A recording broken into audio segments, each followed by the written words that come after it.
सब प्रेम से बोलिए, लक्ष्मी नारायण भगवान की जय, राधा कृष्ण भगवान की जय। पुलसत्य जी भीष्म जी से कहते हैं, राजन, ज्येष्ठ पुष्कर में गौ, मध्य पुष्कर में भूमि और कनिष्ठ पुष्कर में स्वर्ण देना चाहिए। यही वहां के लिए दक्षिणा है। प्रथम पुष्कर के देवता श्री ब्रह्मा जी, दूसरे के भगवान श्री विष्णु तथा तीसरे के श्री रुद्र हैं। इस प्रकार तीनों देवता वहां पृथक पृथक स्थित हैं। अब मैं सव्रतों में उत्तम महापातक नाशन नामक व्रत का वर्णन करता हूँ।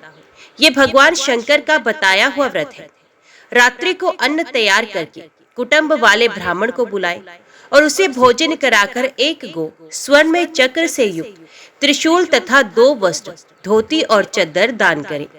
जो मनुष्य इस प्रकार पुण्य करता है, वे शिवलोक में जाकर आनंद का अनुभव करता है। यही महापातक नाशक व्रत है। जो एक दिन एक भक्त व्यक्ति रहकर एक ही अन्न का भोजन कर दूसरे दिन तिल में धेनु और वृषभ का दान करता है, ये भगवान शंकर के पद को प्राप्त होता है। ये पाप और शोकों का नाश करने वाला रुद्र व्रत है।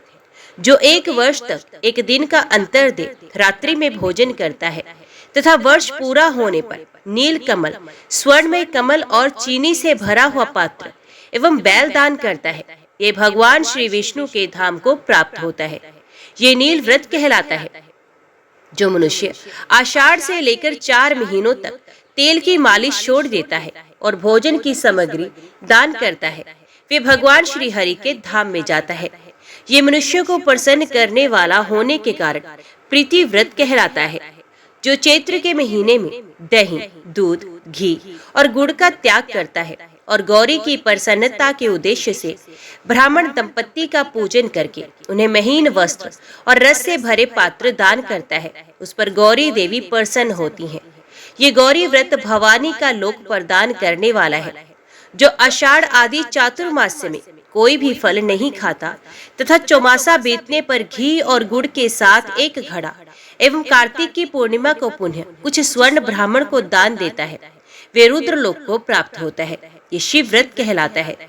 जो मनुष्य हेमंत और शिशिर में पुष्पों का सेवन छोड़ देता है तथा अपनी शक्ति के अनुसार सोने के 3 फूल बनवाकर फाल्गुन की पूर्णिमा को भगवान श्री शिव और श्री विष्णु की प्रसन्नता के लिए उनका दान करता है, वे परम पद को प्राप्त होता है।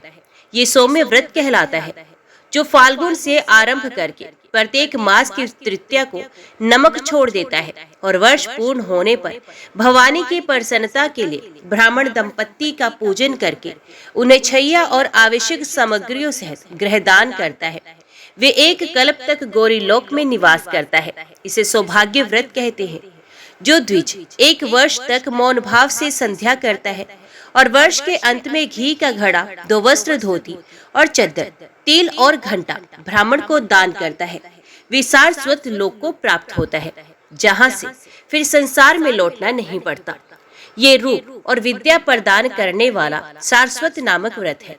प्रतिदिन गोबर का मंडल बनाकर उसमें अक्षतों द्वारा कमल बनाए, उसके ऊपर भगवान श्री शिव या भगवान विष्णु की प्रतिमा रखकर उसे घी से स्नान कराएं, फिर विधिवत पूजन करें।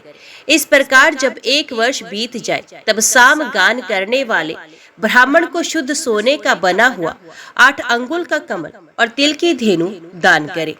ऐसा करने वाला पुरुष शिवलोक में प्रतिष्ठित होता है। ये सामव्रत कहा गया है।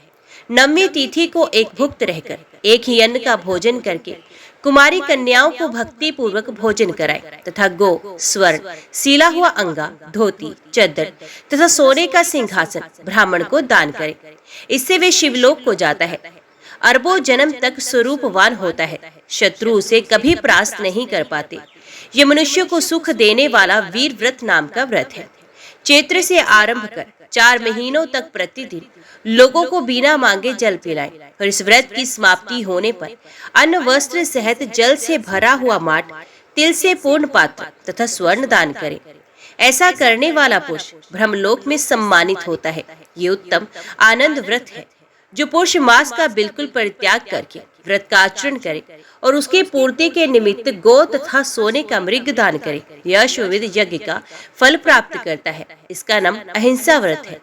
1 कल्प तक इसका फल भोगकर अंत में मनुष्य राजा होता है। माघ के महीने में सूर्योदय के पहले स्नान करके द्विज दंपत्ति का पूजन करें और उन्हें भोजन कराकर यथाशक्ति वस्त्र और आभूषण प्रदान करें।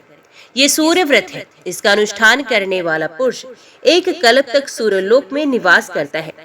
आषाढ़ आदि 4 महीनों में प्रतिदिन स्नान करे और फिर कार्तिक की पूर्णिमा के दिन ब्राह्मणों को भोजन कराकर गोदान दे तो वे मनुष्य भगवान श्री विष्णु के धाम को प्राप्त होता है। ये विष्णु व्रत है जो एक अयन से दूसरे अयन तक पुष्प और घृत का सेवन छोड़ देता है और व्रत के अंत में फूलों का हार, घी और घृत मिश्रित खीर ब्राह्मण को दान करता है। ये शिवलोक में जाता है। इसका नाम शील व्रत है जो नियत काल तक प्रतिदिन संध्या के समय दीप दान करता है तथा घी और तेल का सेवन नहीं करता। फिर व्रत समाप्त होने पर ब्राह्मण को दीपक, चक्र, शूल, सोना, धोती और चद्दर दान करता है। ये संसार में तेजस्वी होता है तथा अंत में रुद्रलोक को जाता है। ये दीप्ति व्रत है जो कार्तिक से आरंभ करके प्रत्येक मास की तृतीया को रात के समय गोमूत्र में पकाई हुई जौ की लपसी खाकर रहता है और वर्ष समाप्त होने पर गोदान करता है। वे एक कल्प तक गौरीलोक में निवास करता है तथा उसके बाद इस लोक में राजा होता है। इसका नाम रुद्र व्रत है। ये सदा कल्याण करने वाला है जो 4 महीनों तक चंदन लगाना छोड़ देता है तथा अंत में सीपी, चंदन, अक्षत और 2 श्वेत वस्त्र, धोती और चद्र ब्राह्मण को दान करता है। वे वरुण लोक में जाता है। ये दृढ़ व्रत कहलाता है। सोने का ब्रह्मांड बनाकर उसे तिल की ढेरी में रखे तथा मैं अहंकार रूपी तिल का दान करने वाला हूँ ऐसी भावना करके घी से अग्नि को तथा दक्षिणा से ब्राह्मण को तृप्त करे।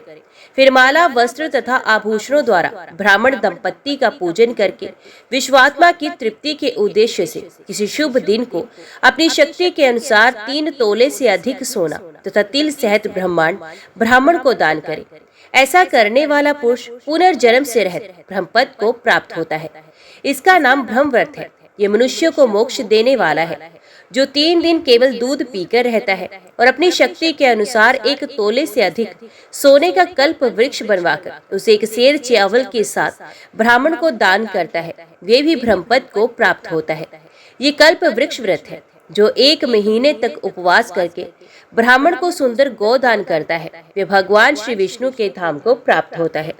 इसका नाम भीम व्रत है जो 20 तोले के अधिक सोने को बनवाकर पृथ्वी दान करता है और दिन भर दूध पीकर रहता है। वे रुद्रलोक में प्रतिष्ठित होता है। ये धनप्रद नामक व्रत है। ये 700 कल्पों तक अपना फल देता रहता है। माघ अथवा चैत्र की तृतीया को गुड़ की गौ बनाकर दान करे। इसका नाम गुड़ व्रत है। इसका अनुष्ठान करने वाला पुरुष गौरीलोक में सम्मान पाता है। अब परम आनंद प्रदान करने वाला महाव्रत का वर्णन करता हूँ जो 15 दिन उपवास करके ब्राह्मण को 2 कपिला गोए दान करता है। वे देवता और असुरों से पूजित हो ब्रह्मलोक में जाता है तथा कल्प के अंत में सबका सम्राट होता है। इसका नाम प्रभाव्रत है जो 1 वर्ष तक केवल एक ही अन्न का भोजन करता है और भक्ष्य पदार्थों के साथ जल का घड़ा दान करता है। ये कल्प पर्यंत शिवलोक में निवास करता है।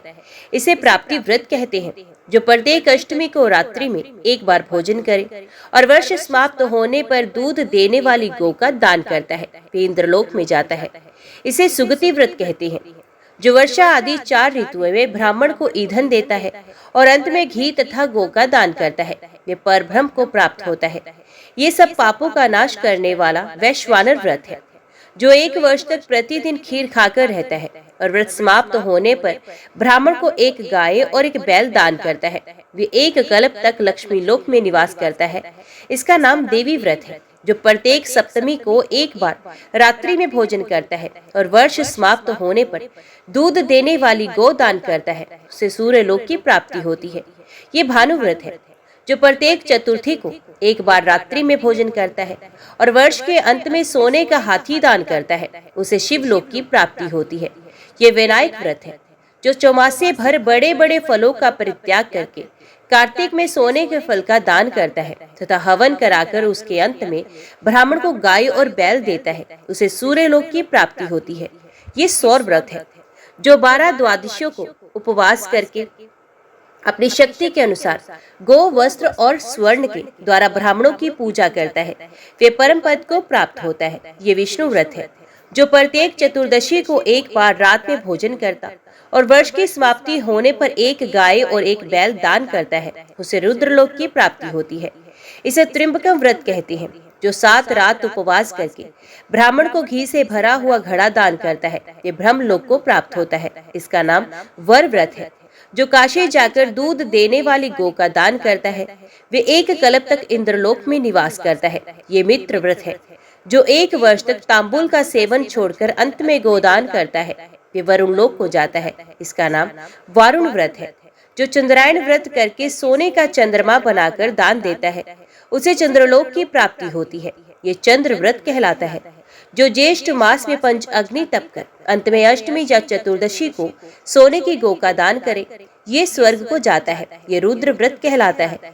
जो प्रत्येक तृतीया को शिव मंदिर में जाकर एक बार हाथ जोड़ता है और वर्ष पूर्ण होने पर दूध देने वाली गौ दान करता है, उसे देवी लोक की प्राप्ति होती है। इसका नाम भवानी व्रत है। जो माघ भर गीला वस्त्र पहनता और सप्तमी को गोदान करता, वे कल्प पर्यंत स्वर्ग में निवास करके अंत में इस पृथ्वी पर राजा होता है। इसे तापक व्रत कहते हैं। जो 3 रात उपवास करके फाल्गुन की पूर्णिमा को घर का दान करता है, उसे आदित्य लोक की प्राप्ति होती है। ये धाम व्रत है। जो व्रत रहकर तीनों संध्याओं में प्रातः, मध्याह्न एवं सायंकाल में भूषणों द्वारा ब्राह्मण दंपत्ति की पूजा करता है, उसे मोक्ष मिलता है। ये मोक्ष व्रत है। जो शुक्ल पक्षवी द्वितीया के दिन ब्राह्मण को नमक से भरा हुआ पात्र, वस्त्र से ढका हुआ कांसे का बर्तन और दक्षिणा देता है और व्रत समाप्त होने पर गोदान करता है, वे भगवान श्री शिव के लोक में जाता है तथा 1 कल्प के बाद राजाओं का भी राजा होता है। इसका नाम सोम व्रत है। जो हर प्रतिपदा को एक ही अन्न का भोजन और वर्ष समाप्त होने पर कमल का दान करता है, वे वैश्वानर लोक में जाता है। इसे अग्नि व्रत कहते हैं।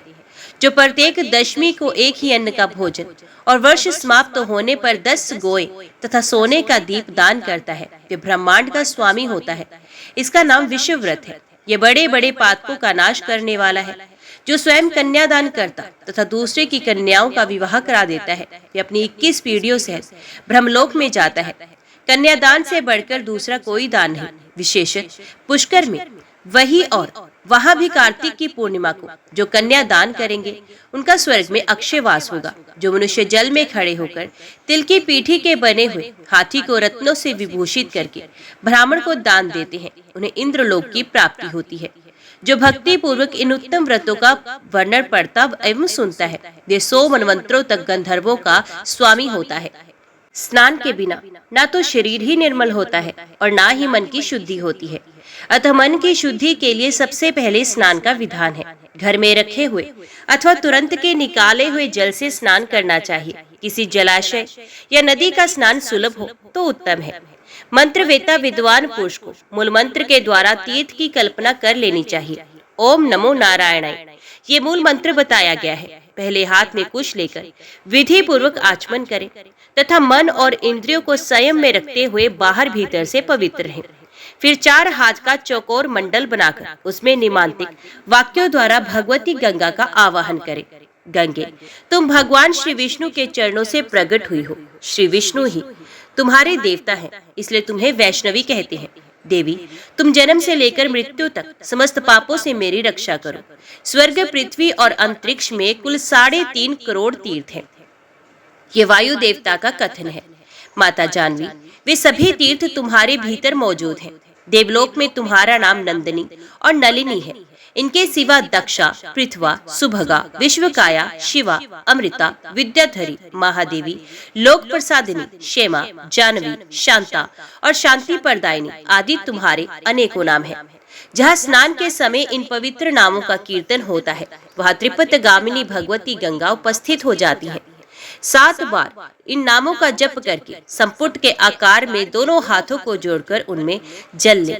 3, 4, 5 या 7 बार मस्तक पर डाले। फिर विधि पूर्वक मृत्तिका को अभिमंत्रित करके अपने अंगों में लगाए और बोले, वसुंधरे, तुम्हारे ऊपर अश्व और रथ चला करते हैं।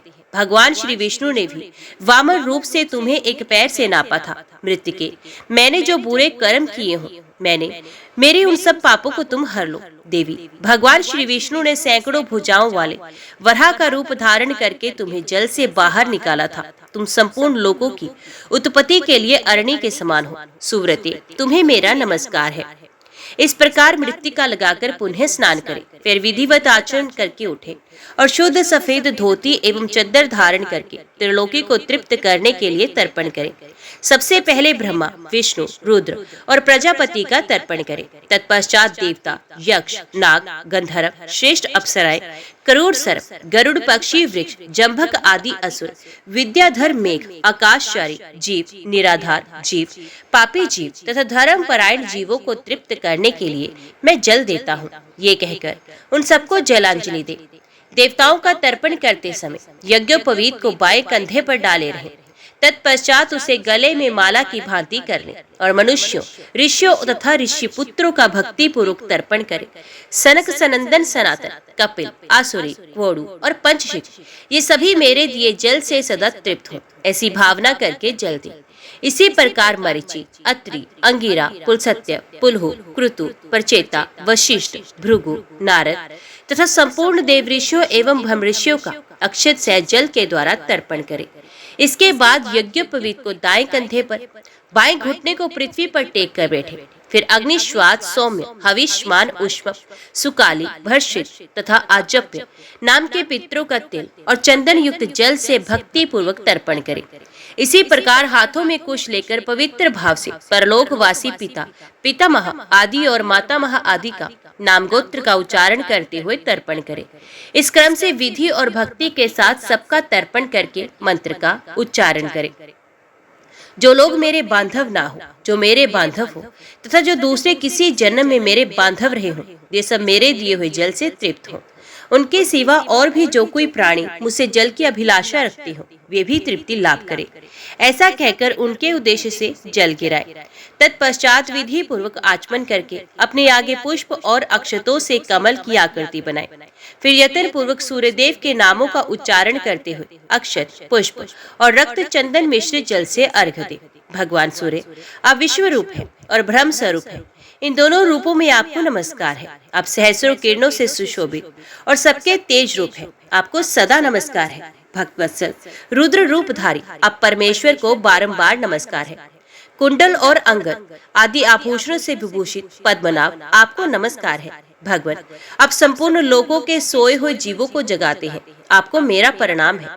आप सदा सबके पाप पुण्य को देखा करते हैं। सत्यदेव, आपको नमस्कार है। भास्कर, मुझ पर प्रसन्न होइए। दिवाकर, आपको नमस्कार है। प्रभाकर, आपको नमस्कार है। इस प्रकार सूर्यदेव को नमस्कार करके 3 बार उनकी प्रदक्षिणा करें।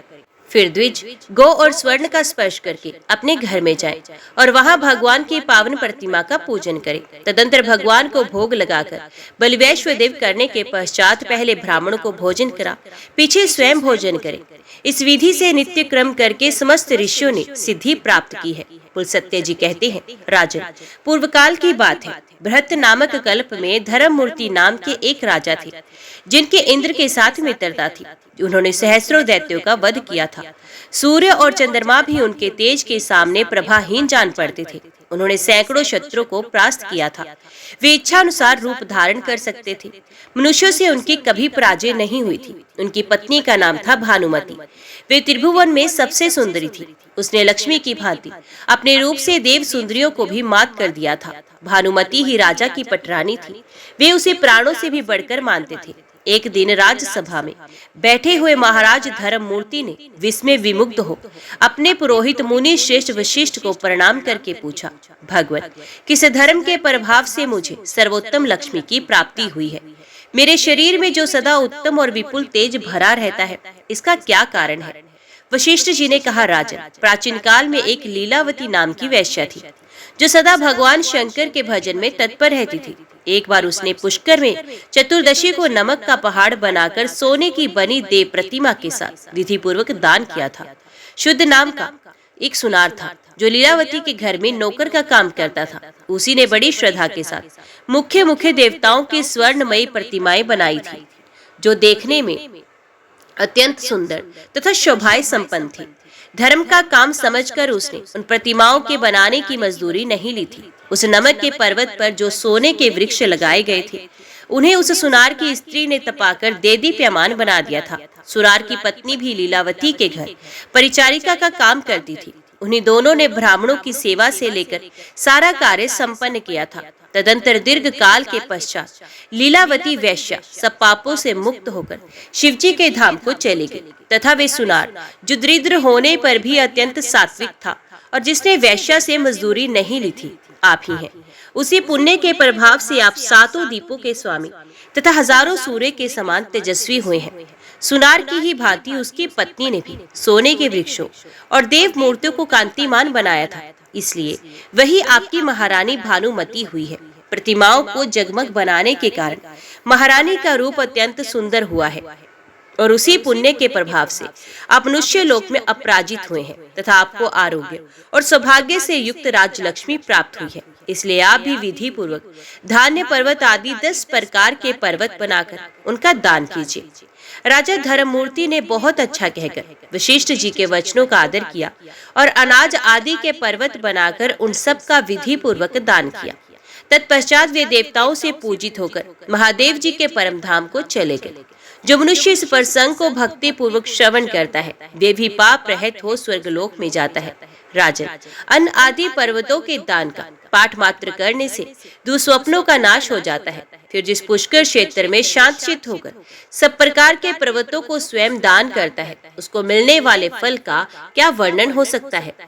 भीष्म जी ने कहा, विप्रवर, भगवान शंकर ने जिन वैष्णव धर्मों का उपदेश किया है, उनका मुझसे वर्णन कीजिए। वे कैसे हैं और उनका फल क्या है। पुलस्त्य जी बोले, राजन, प्राचीन रथंतर कल्प की बात है। पिनाकधारी भगवान शंकर मंदराचल पर विराजमान थे। उस समय महात्मा ब्रह्मा जी ने स्वयं ही उनके पास जाकर पूछा, परमेश्वर, थोड़ी सी तपस्या से मनुष्य को मोक्ष की प्राप्ति कैसे हो सकती है।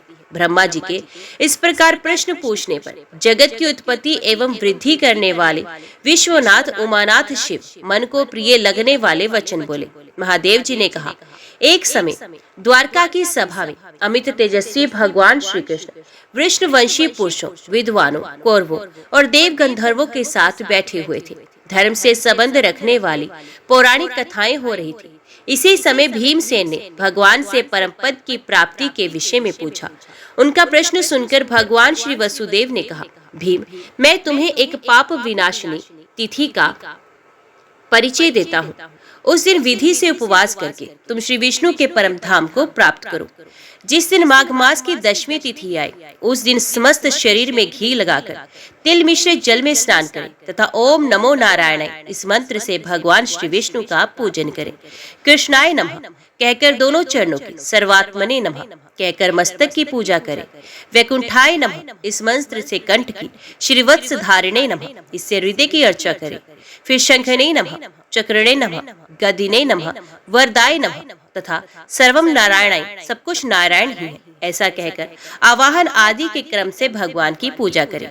इसके बाद दामोदराय नमः कहकर उदर का, पंचजन्याय नमः इस मंत्र से कमर का, सौभाग्यनाथाय नमः इससे दोनों जांघों का, भूतधारिणे नमः से दोनों घुटनों का, नीलाय नमः इस मंत्र से पिंडलियों, घुटने से नीचे के भाग का और विश्व सृजे नमः इससे पुनः दोनों चरणों का पूजन करें। तत्पश्चात देवे नमः, शांते नमः, लक्ष्मी नमः, श्रिये नमः, तुष्टे नमः, पुष्टे नमः, वयुष्टे नमः इन मंत्रों से भगवती लक्ष्मी की पूजा करें। इसके बाद वायु वेगाय नमः, पक्षिणे नमः, विश्व प्रमथनाय नमः, विहंगनाथाय नमः इन मंत्रों के द्वारा गरुड़ की पूजा करनी चाहिए। इसी प्रकार गंध, पुष्प, धूप तथा नाना प्रकार के पकवानों द्वारा श्री कृष्ण की, महादेव जी की तथा गणेश जी की भी पूजा करें। फिर गौ के दूध की बनी हुई खीर लेकर घी के साथ मौन पूर्वक भोजन करें। भोजन के अनंतर विद्वान पुरुष 100 पग चलकर बरगद अथवा खैरे की दातुन ले, उसके द्वारा दांतों को साफ करें। फिर मुंह धोकर आचमन करें। सूर्यास्त होने के बाद उत्तराभिमुख होकर बैठ जाए। सायंकाल की संध्या करें। उसके अंत में ये कहे, भगवान श्री नारायण को नमस्कार है, भगवान मैं आपकी शरण में आया हूँ। इस प्रकार प्रार्थना करके रात्रि में शयन करें। दूसरे दिन एकादशी को निराहार रहकर भगवान केशव की पूजा करें और रात भर बैठा रहकर शेषशायी भगवान की आराधना करें। फिर अग्नि में घी की आहुति देकर प्रार्थना करें कि हे पुंडरीकाक्ष, मैं द्वादशी को श्रेष्ठ ब्राह्मणों के साथ ही खीर का भोजन करूंगा। मेरा ये व्रत निर्विघ्नता पूर्वक पूर्ण हो। ये कहकर इतिहास पुराण की कथा सुनने के पश्चात शयन करें। सवेरा होने पर नदी में जाकर प्रसन्नता पूर्वक स्नान करें। पाखंडियों के संसर्ग से दूर रहें। विधि पूर्वक संध्या उपासन करके पितरों का तर्पण करें। फिर शेषशायी भगवान को प्रणाम करके घर के सामने भक्ति पूर्वक एक मंडप का निर्माण कराएं। उसके भीतर 4 हाथ की सुंदर वेदी बनवाएं। वेदी के ऊपर 10 हाथ का तोरण लगाएं। फिर सुदृढ़ खंभों के आधार पर एक कलश रखें।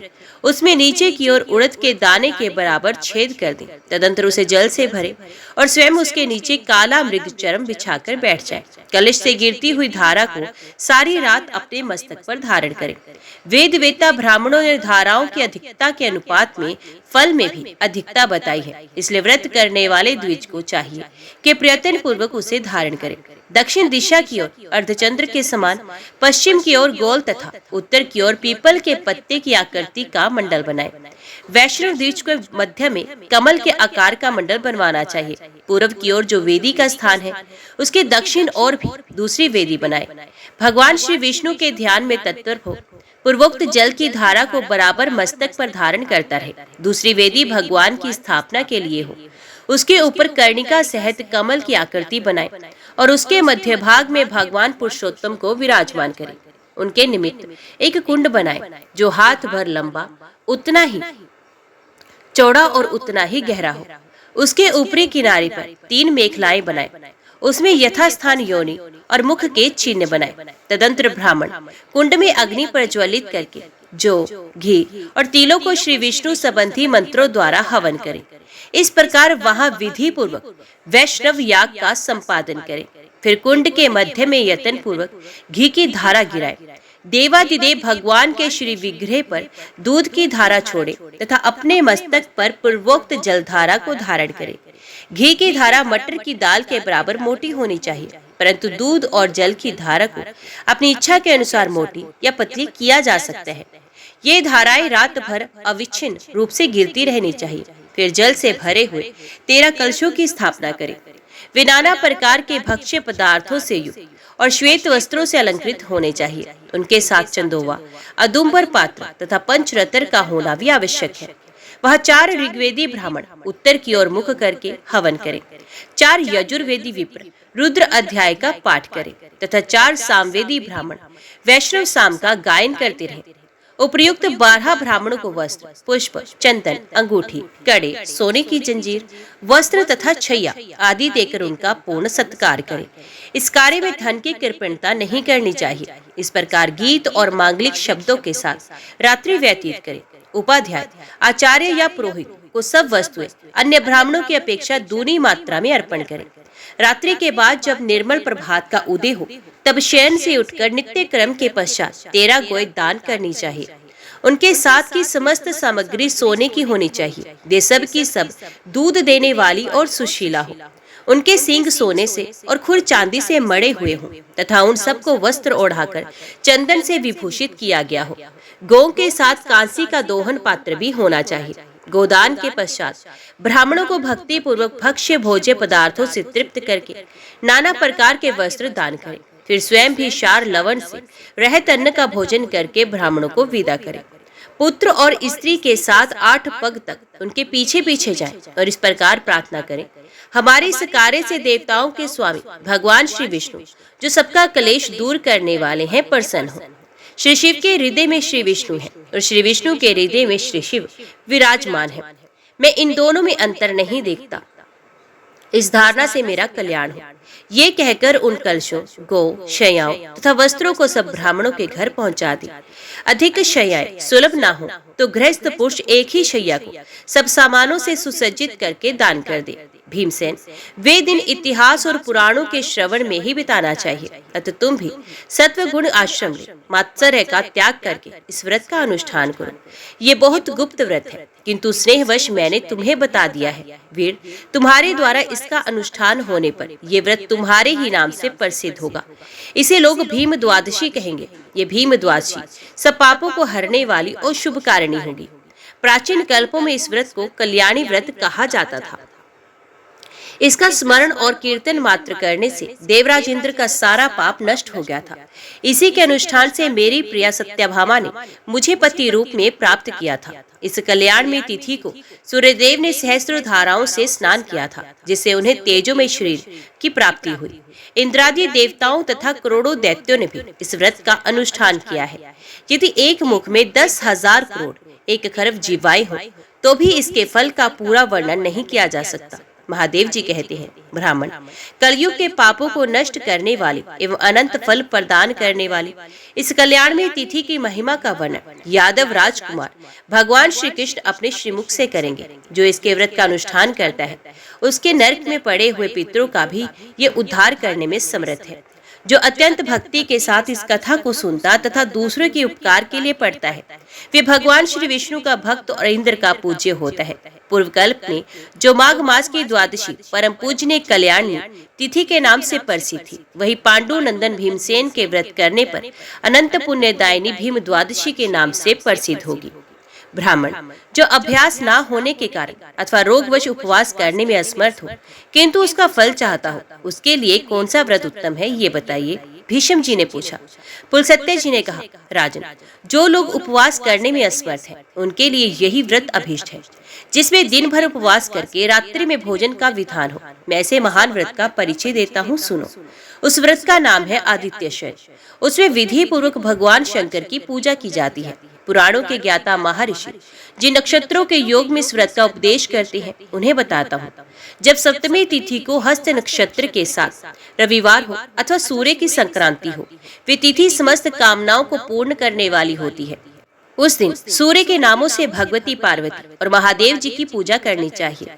सूर्यदेव की प्रतिमा तथा शिवलिंग का भी भक्ति पूर्वक पूजन करना उचित है। हस्त नक्षत्र में सूर्याय नमः की उच्चारण करके सूर्यदेव की चरणों की चित्रा नक्षत्र में अर्काय नमः कहकर उनके घुटियों की स्वाति नक्षत्र में पुरुषोत्तमाय नमः से पिंडलियों की, विशाखा में धात्रे नमः से घुटनों की तथा अनुराधा में सहस्र भानवे नमः से दोनों जांघों की पूजा करनी चाहिए।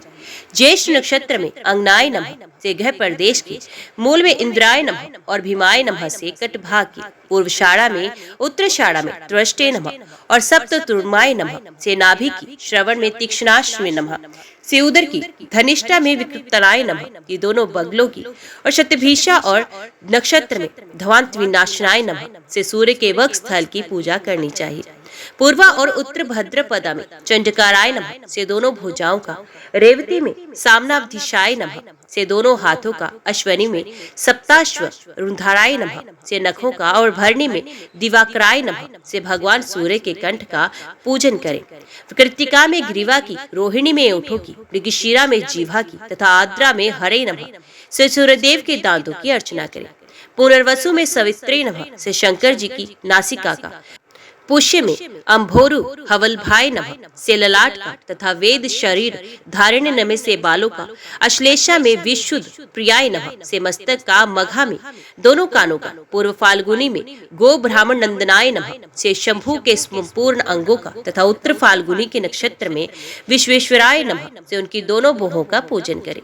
पाश, अंकुश, कमल, त्रिशूल, कपाल, सर, चंद्रमा तथा धनुष धारण करने वाले श्री महादेव जी को नमस्कार है। गयासुर, कामदेव, त्रिपुर और अंधकासुर आदि के विनाश के मूल कारण भगवान श्री शिव को प्रणाम है इत्यादि वाक्यों का उच्चारण करके प्रत्येक अंग की पूजा करने के पश्चात विश्वेश्वराय नमः से भगवान के मस्तक का पूजन करना चाहिए।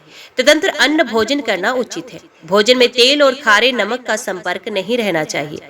मांस और उचिष्ट अन्न का तो कदापि सेवन न करें। राजन, इस प्रकार रात्रि में शुद्ध भोजन करके पुनर्वसु नक्षत्र में दान करना चाहिए। किसी बर्तन में 1 सेर अघनी का चावल, गूलर की लकड़ी का पात्र तथा कृत रखकर स्वर्ण के साथ उसे ब्राह्मण को दान करें। 7वें दिन के पारण में और दिनों की अपेक्षा 1 जोड़ा वस्त्र अधिक दान करना चाहिए। 14वें दिन के पारण में गुड़, खीर और घृत आदि के द्वारा ब्राह्मण को भक्ति पूर्वक भोजन कराएं। तदंतर कर्णिका सहित सोने का अष्टदल कमल बनाए जो 8 अंगुल का हो तथा जिसमें नीलम की पत्तियां अंकित की गई हो। फिर सुंदर छैया तैयार कराए जिस पर सुंदर बिछोना बिछाकर तकिया रखा गया हो और ऊपर से चंदोवा तना हो।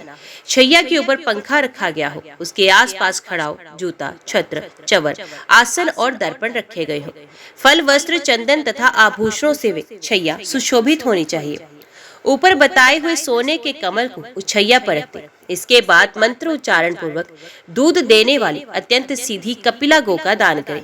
वे गो उत्तम गुणों से संपन्न, वस्त्र आभूषणों से सुशोभित और वज्र सहित होनी चाहिए। उसके खुर चांदी से और सींग सोने से मड़े होने चाहिए तथा उसके साथ कांसी की दोहिनी होनी चाहिए। दिन के पूर्व भाग में ही दान करना उचित है। समय का उल्लंघन कदापि नहीं करना चाहिए। छैया दान के पश्चात इस प्रकार प्रार्थना करें। सूर्यदेव, जिस प्रकार आपकी छैया कांति, धृति, श्री और पुष्टि से कभी सूनी नहीं होती, वैसे ही मेरी भी वृद्धि हो। वेदों के विद्वान आपके सिवा और किसी को निष्पाप नहीं जानते, इसलिए आप संपूर्ण दुखों से भरे हुए इस संसार सागर से मेरा उद्धार कीजिए। इसके पश्चात भगवान की प्रदक्षिणा करके उन्हें प्रणाम करने के अनंतर विसर्जन करें। शैया और गो आदि को ब्राह्मण के घर पहुंचा दे। भगवान शंकर के इस व्रत की चर्चा दुराचारी और दंभी पुरुष के सामने नहीं करनी चाहिए। जो गो ब्राह्मण, देवता, अतिथि और धार्मिक पुरुषों की विशेष रूप से निंदा करता है, उसके सामने भी इसको प्रकट ना करें। भगवान के भक्त और जितेंद्रिय पुरुष के समक्ष यह आनंदमय एवं कल्याण में गूढ़ रहस्य प्रकाशित करने के योग्य है। वेद वेत्ता पुरुषों का कहना है कि ये व्रत महापात की मनुष्यों के भी पापों का नाश कर देता है। जो पुरुष इस व्रत का अनुष्ठान करता है उसका बंधु, पुत्र, धन और स्त्री से कभी वियोग नहीं होता है तथा वे देवताओं का आनंद बढ़ाने वाला माना जाता है। इस प्रकार जो नारी भक्ति पूर्वक इस व्रत का पालन करती है उसे कभी रोग, दुख और मोह का शिकार नहीं होना पड़ता।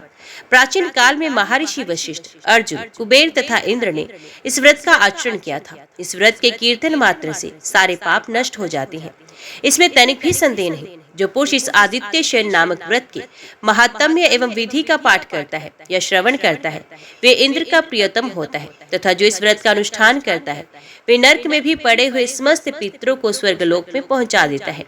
भीष्म जी ने कहा, मुने, अब आप चंद्रमा के व्रत का वर्णन कीजिए। पुलस्त्य जी ने कहा, राजन, तुमने बड़ी उत्तम बात पूछी है। अब मैं तुम्हें वे गोपनीय व्रत बतलाता हूँ जो अक्षय स्वर्ग की प्राप्ति कराने वाला है तथा जिसे पुराण वेत्ता विद्वान नहीं जानते हैं।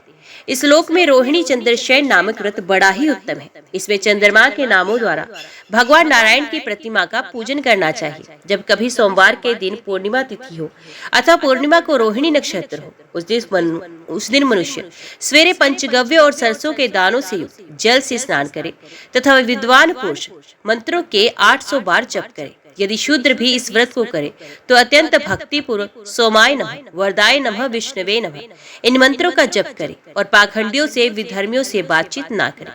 जप करने के पश्चात घर आकर फल फूल आदि के द्वारा भगवान श्री मधुसूदन की पूजा करे।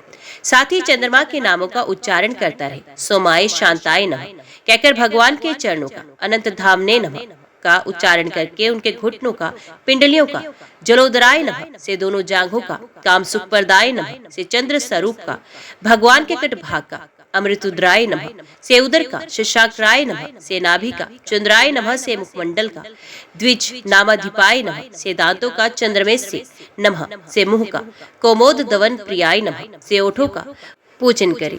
रोहिणी नाम धारण करने वाले लक्ष्मी के सौभाग्य और सुख रूप अमृत के समुद्र तथा कमल किसी कांति वाले भगवान को नमस्कार है। इस मंत्र का उच्चारण करके भगवान के सामने मस्तक झुकाएं।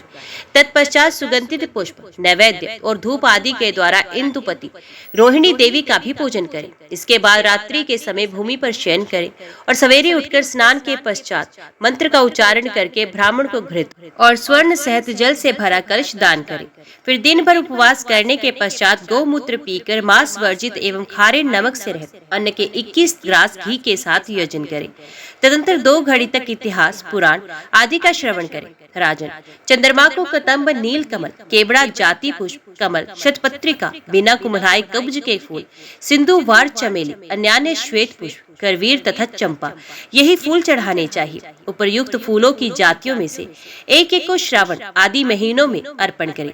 जिस महीने में व्रत शुरू किया जाए उस समय जो भी पुष्प सुलभ हो उन्हीं के द्वारा श्रीहरि का पूजन करना चाहिए। इस प्रकार 1 वर्ष तक इस व्रत का विधिवत अनुष्ठान करके समाप्ति के समय शयनोपयोगी सामग्रियों के साथ शैया दान करें। रोहिणी और चंद्रमा की स्वर्णमयी मूर्ति बनाएं।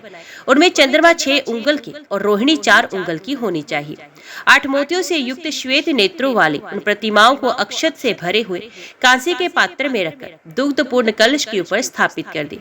फिर वस्त्र और दोहिनी के साथ दूध देने वाली गो, शक तथा पात्र प्रस्तुत करे। उत्तम गुणों से युक्त ब्राह्मण दंपत्ति को बुलाकर उन्हें आभूषणों से अलंकृत करे तथा मन में यह भावना रखे कि ब्राह्मण दंपत्ति के रूप में ये रोहिणी सह चंद्रमा ही विराजमान है। तत्पश्चात इनकी इस प्रकार प्रार्थना करे, चंद्रदेव, आप ही सबको परम आनंद और मुक्ति प्रदान करने वाले हैं। आपकी कृपा से मुझे भोग और मोक्ष दोनों प्राप्त हो। इस प्रकार वीरे करके शैया प्रतिमा तथा धेनु आदि सब कुछ ब्राह्मण को दान कर दी। राजन, जो संसार से भयभीत होकर मोक्ष पाने की इच्छा रखता है, उसके लिए यही एक व्रत सर्वोत्तम है। ये रूप और आरोग्य प्रदान करने वाला है। यही पितरों को सर्वदा प्रिय है। जो इसका अनुष्ठान करता है वे त्रिभुवन का अधिपति होकर 2100 कल्पों तक चंद्रलोक में निवास करता है। उसके बाद विद्युत होकर मुक्त हो जाता है। चंद्रमा के नाम कीर्तन द्वारा भगवान श्री मधुसूदन की पूजा का ये प्रसंग जो पढ़ता अथवा सुनता है, उसे भगवान उत्तम बुद्धि प्रदान करती हैं तथा वे भगवान श्री विष्णु के धाम में जाकर देव समूह के द्वारा पूजित होता है। ओम नमो भगवते वासुदेवाय नमः। जय श्री राधे कृष्णा। आज की वीडियो में इतना ही। उम्मीद करती हूँ वीडियो आपको पसंद आई होगी। वीडियो पसंद आई हो तो वीडियो को लाइक और चैनल को सब्सक्राइब जरूर कीजिएगा। जय श्री हरि लिखकर कमेंट बॉक्स में अपनी हाजिरी और अपने सुझाव देना ना भूलेगा। तो मिलते हैं अगली कथा अगले अध्याय के साथ। तब तक के लिए देखते व सुनते रहिए। जय मां कंजक, जय माता दी।